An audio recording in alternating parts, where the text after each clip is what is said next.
Hey guys, in this video, I'll show you how to find and add US30 on TradingView step by step. First, open the TradingView desktop app, or go to the TradingView website and enter the main chart view. Once you're inside the chart, go to the top right corner of the screen and click on the watch list icon. It looks like a small list symbol. This opens the watch list, details, and news panel. Next, click on the plus icon to add a new symbol. In the search bar, type US30. You'll see different US30 related symbols appear in the results, depending on the broker or data provider. US30 represents the Dow Jones Industrial Average in CFD form. Click the plus button next to the one you want to add.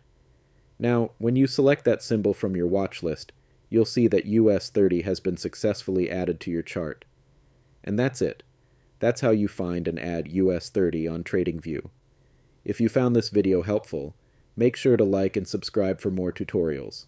Thanks for watching.